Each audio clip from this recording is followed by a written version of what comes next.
Americanism, not globalism, will be our credo. Then we can be assured that other nations will not treat America with respect, the respect that we deserve. What is up, people of the internet? It is me, Real American Politics, back with a new video, and today we have kind of a post-mortem video. I know, I said I want to do this until the certain race is finished, but I looked at some of the precinct results, looked at what's left, and I'm fairly confident we can do a post-mortem on all these races, and I'll give my predicted, or I should say projected winner in a little bit. Again, we'll be talking about mostly Pennsylvania, North Carolina, and Oregon. We'll talk about Idaho for like a few minutes, but outside of that, it's mostly focused on what happened in Pennsylvania and, well, quite frankly, Oregon, because there are some big things that happened in all of these states. Now, before I forget, I hope you enjoy these type of videos. If you do, smash that like button down below. Subscribe, share with your friends, hit the little bell, and yes, of course, go follow that mysterious Twitter account in the description down below.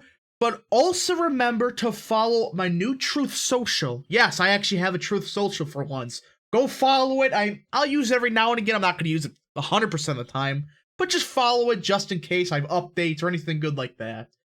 All right, folks, let's get right into it. So before we get into the other races that are 90%, or I should say completed, we got to talk about the elephant in the room. I made a video on this yesterday.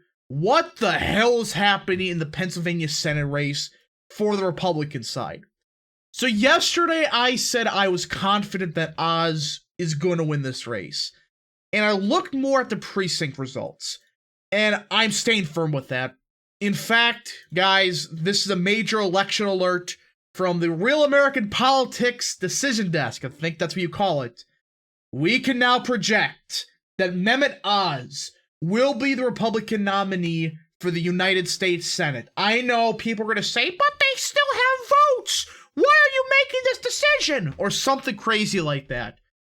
Quite frankly, folks, this nonsense about, oh, Pittsburgh has, 7,000 votes or anything like that. No. I looked inside the precinct data for Pittsburgh. The absolute most votes you can get from Allegheny for McCormick, there's a total of 1,600 votes at the most that could possibly come from Allegheny based on the precincts still reported. And they're not, Republican friendly. They're like urban Pittsburgh. It's like, you're not going to get many votes in a Republican primary in those precincts. So the absolute most I can get in Allegheny is maybe 1,600. Maybe 1,700 if you absolutely stretched it. And sure, a few mail-in votes will come here and there, but not really Pittsburgh. There's be like 2 mail-in votes for the Republican primary. So that's why I'm confident, but also we just had a vote dump in place like Lancaster. Essentially, McCormick only won that batch by like 20 votes, and there was like 1,000 mail-in votes or something crazy like that. In fact, Oz actually expanded his lead a little bit. There's been some more votes come in. So you just start looking at it, and this votes left thing is wrong. When you just start looking at the precinct data, I just don't see a path forward for McCormick. He has no mathematical path forward, barring, he wins basically every single batch by a minimum 15 points. If he loses one more batch, it's over. There's no way. So I could say flat out, I think Mehmet Oz has won this race. For now, all right? Barring some mysterious things that happen, which I don't think is going to happen. I mean, you're talking about not only having to have perfect turnout in the Pittsburgh precincts, but you cannot lose a single batch in the rest of the state. That's not happening. Oz has won this race, all right? So, and McCormick may not even try a recount. There is automatic recount. We're going to have one probably. McCormick may just skip it, so yeah, it appears that Mehmet Oz, he appeared more confident than, McCormick on Fox. So it does appear that Oz is going to win this race. I think everybody kind of agrees with that now. Even the McCormick bros are starting to realize, yeah, this race is pretty much over. There's just not enough votes for McCormick to make it up. So that's that out of the way. This race is between John Fetterman and Oz. Based on the results we did see, we could see for a fact that Mehmet Oz, this garbage that he can't do good with the Trump vote, bullshit. He was able to do good, the best in northeastern Pennsylvania, which, I looked more at the results back in 2016, the primary results. This quite possibly is the most Trumpian part of the state. I know southwestern Pennsylvania maybe has an edge, but outside of that, northeastern Pennsylvania is extremely Trumpian. And look at some of these margins he got here. 35, 42, 42, 30 and a half, etc. But also he was able to combine that with a fairly strong suburban performance. I mean, he won Bucks by 6. He crushed it in Philly, did great in Montgomery. Yes, this was Kathy Barnett's county. Chester, Delaware, etc. So in general, he was able to do good with the more, traditional Republican suburban voter, but at the same time was also great with the Trumpian vote. And it does appear that Barnett really did screw over Oz. I think that Barnett, didn't randomly surge because of people like frickin' Posobiec, who, by the way, I'm making a video on Barnett soon because that's a bunch of horse shit what happened. Essentially, I think Oz would have won this race by like 5 points. My prediction probably would have been spot on if she never randomly surged. She only surged because losers like Posobiec made her surge. So yeah, that's that all the ways between Fetterman and Oz, and based on this turnout, Fetterman's gonna lose. I mean, this idea that Fetterman, who's a socialist, that's not even a joke, is gonna win because, he looks like a steel worker. No. Look, if this was McCormick, maybe. But this is Oz. Oz is gonna do really good in suburban Philadelphia, but also, based on what we can see here, the Trump vote is energized and they're not gonna vote in the Democratic primary. I mean, look at this. Republicans outvoted the Democrats in a state that, Democrats have almost a 500,000 vote edge based on party registration. This was a bad election night for the Democrats. Now we have to talk about the governorship. It's between Mastriano and Shapiro. And Mastriano did way better than many people expected. He did even a bit better than I thought he was. But look at this. This was a shocking result. He destroyed the Republican competition. And quite frankly, this proves my point. He has a Republican base sealed up. Josh Shapiro may have effed up bad. Because essentially, Douglas Mastriano does not have to unite the Republican Party pretty much. At this point, he has the party united behind him. Now, he has to campaign to those, quote-unquote, moderate/independent voters in the places like Montgomery, Delaware, Chester, etc. Because at this point, it's quite clear he has the real turnout. That's not even a question. He did great at Allegheny. This should be one of the one counties that, Mastriano would struggle in, but he didn't. So, Mastriano is the nominee, and quite frankly, his campaign has been running fairly solid. These people saying that, the election stuff and the Q boomer meme stuff from 2018 is going to kill him are idiots. Complete and total morons. Mastriano, his campaign this year has been focused on protecting our freedoms, never locking down, reforming education, and, fixing the economic crisis Joe Biden has caused. While Shapiro is running around essentially, saying, look at this, he's the Orange Man candidate. Does that sound familiar? With a certain Virginia race where, Terry McAuliffe tried to make the race about Trump and elections. Didn't go so well for him.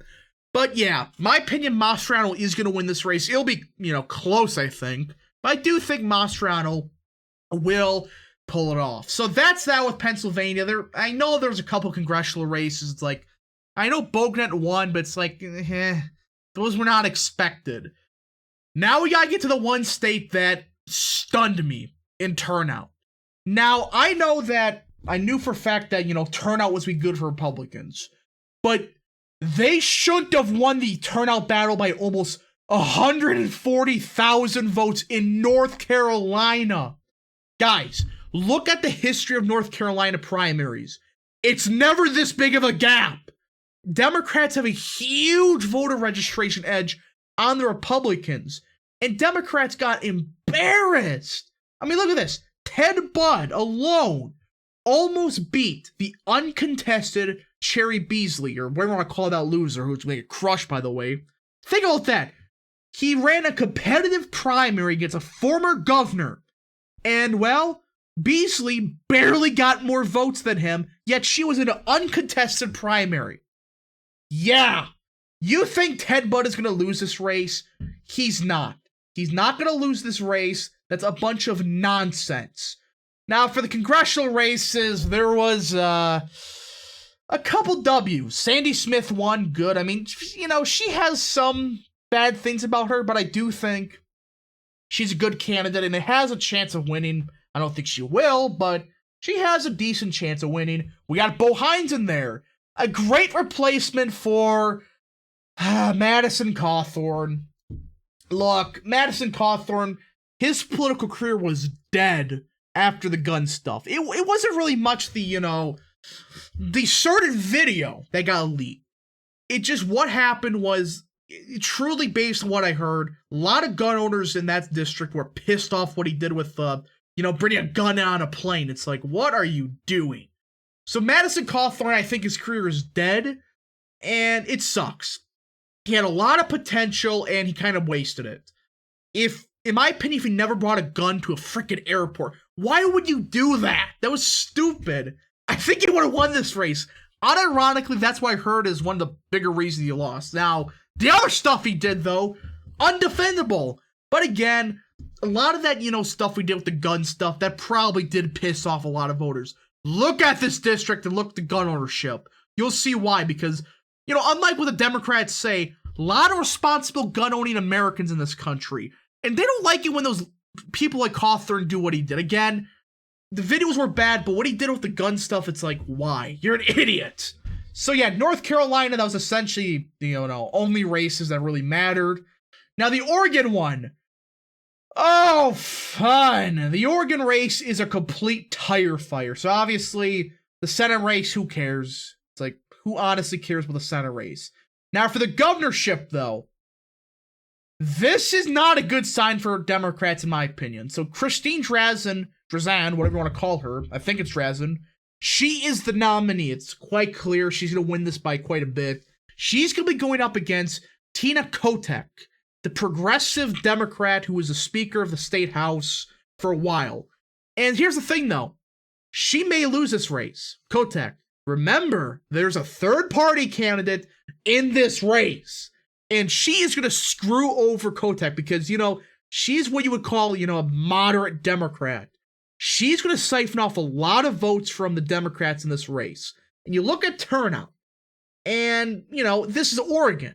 The fact that Republicans are only down by 90,000 votes, that's a decent sign. Again, this is freaking Oregon. Look at the voter registration gap. It's pretty bad. But it does show Republicans have some energy. And I do think that Republicans have a chance of winning this race. If they actually put a bit of money in this race and Betsy Johnson, you know, does her thing, Christine Drazan may be the next governor of the state of Oregon. She's a good candidate, and I do think she can win. Now, with Oregon's House races, you know, we had the 5th district with the Republican primary. That was between Chavez DeRaymer and Crumpacker. DeRaymer won. I don't care what New York Times said. She's winning this race. But the Democrat side, this is where it gets a bit interesting. So everybody knows Kurt Schrader. He's a quote-unquote moderate Democrat. And it's the 5th district. Currently, he's down by 21 points against a progressive. Now, if you don't know this district, this is basically like a Biden +2 seat. If Schrader's not the nominee, DeRaymer is going to crush this progressive. It's not going to be close. I think it's going to be like an R+10 seat in that situation. Look, this is a seat that's, you know, quote-unquote, you know, I guess you could say a bellwether district. Well, not really bellwether, just toss-up. And Republicans picked the right candidate, and Chavez DeRaymer, and Kurt Schrader's just done. That's what appears right now. Now, Oregon elections, you know what they do with a certain vote type. It's a clown show. I mean, seriously, we're this far out, we're only 54% reported. Are you serious with this garbage? I thought we were done with this.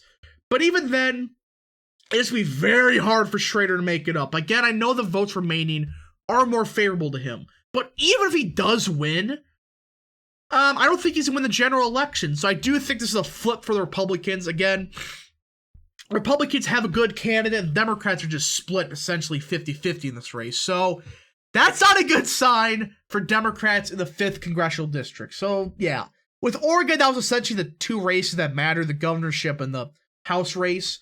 Now, Idaho. This is sad. Brad Little won.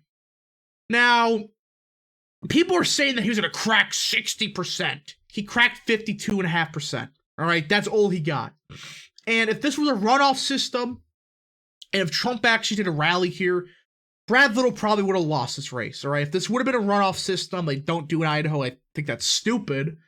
If there was a runoff, or I think he would have lost a bit more support. But if Trump did a rally, just one, I do think Little would have lost this race. It's a disappointment. We could have got rid of this clown, but the fact that he was an incumbent governor, and well, he ran against, Janice McGeehan, who I like. She didn't run the best campaign. And Trump just did not campaign for her whatsoever. So it's kind of disappointing we got Brad Little, but he only won 53% of the vote as an incumbent. So I'll take that as a W. Now, for the Attorney General race, this was a race they talked about. Ron Labrador has won this race. Yes! He finally won a statewide race. Labrador is a Chad. He was a good congressman, and he's gonna be a great Attorney General. We got rid of one of the biggest rhino Attorney Generals in the country. Lawrence Wasden has done nothing. So it is a big W. We did get rid of one of those losers. Wish we could have got rid of two of them, but I'll take getting rid of this Attorney General. He was a hack. And Labrador won. He ran a good campaign. Finally got over the hump and finally won a statewide race. Now, for Idaho 2nd, this is the last race. I thought Brian Smith was going to win this race. I thought Mike Simpson was going to lose it. I thought the fundraising numbers, he was done. However, I think personally, because of incumbency, he won this race. He won because he was an incumbent in a red wave here. That is why he won this race. If Trump endorsed Smith, Simpson would have lost. I mean, he only got 55%. I know Smith is a good candidate, but as an incumbent representative, that's not that good. This may have been this is probably the worst performing, incumbent this cycle. It was not a good performance by him. Just wish Trump would have endorsed Smith. Probably would have taken out Simpson. I mean, imagine this. We could have got rid of Mike Simpson and Brad Little if Trump actively campaigned here. I wish he did, but it is what it is. We still, got rid of one. Wish we could have got rid of the other two, but I guess that is fine. Anyways, folks, that is it. That's kind of the post-mortem-ish of these elections. Again, the Pennsylvania Senate race, a complete dump, but I think it's clear that Dave McCormick just, right now, I don't see a path for him. Anyways, I hope you guys enjoyed. If you did, smash that like button down below, subscribe, share with your friends, hit the little bell, and yes, of course, go follow that mysterious Twitter account in the description down below. And yeah, thank you guys so much for watching. We'll see you guys in the next video. Godspeed to all of you.